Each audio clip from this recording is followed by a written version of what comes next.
Welcome to அக்கா own style. இன்றைக்கி வந்து நிறைய ஸ்டாக் வந்திருக்கு, அதோட வீடியோஸ் தான் பார்க்க போகிறோம். இப்போ நீங்கள் பார்த்துட்டு இருக்கிறது வந்து கிராக்கல் பீட்ஸுங்க, சரிங்களா? இதில் வந்து மொத்தம் 7 to 8 கலர்ஸ் நம்மக்கிட்ட அவைலபிளாக இருக்குது. எல்லாமே நம்ம வெப்சைட்டில் ஃபோட்டோ வித் ப்ரைஸோடு போட்டிருக்கோம்.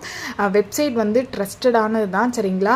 அப்படி உங்களுக்கு ட்ரஸ்ட் இல்லைனா வெப்சைட்டில் ஆர்டர் பண்ணிவிட்டு பேமெண்ட் பண்ணிவிட்டு என்கிட்ட ஒரு தடவை வந்து இன்ஃபார்ம் பண்ணுங்கள்.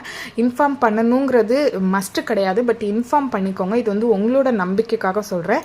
நான் வந்து அப்போ ஆர்டர் கன்ஃபார்ம்டுன்னு சொல்லிடுவேன். நீங்கள் வெப்சைட்டில் ஆர்டர் பண்ணி 5 to 6 டேஸ்க்குள்ளே உங்கள் ப்ராடக்ட் உங்கள் கைக்கு வந்துடும். பீட்ஸ் மட்டும் இல்லைங்க, நிறைய சாம்ஸ் ஆல்சோ நம்ம கொண்டு வந்திருக்கோம் கலெக்ஷன்ஸு. 10 ரூபா சாம்ஸு, 12 ரூபா சாம்ஸு, 16 ரூபா சாம்ஸு, அப்புறம் 20 ரூபாலேருந்து 40 ரூபா சாம்ஸு, இந்த மாதிரி ஒவ்வொரு செக்ஷனாக வெப்சைட்டில் இருக்குது. வேணுங்கிறவங்க கண்டிப்பாக ஆர்டர் ப்ளேஸ் பண்ணிக்கோங்க. இது வந்து ஃபுல் அண்ட் ஃபுல் நம்பிக்கையானது தான். நான் எதுக்கு வந்து டெய்லியுமே வந்து டிஸ்பேச்சிங் வீடியோ போடுறேன் அப்படின்னா இதுக்காக தான். ஏன்னா நிறைய பேருக்கு நம்பிக்கை வராது, அதுக்காக தான். உங்களை மாதிரி தான் நிறைய பேர்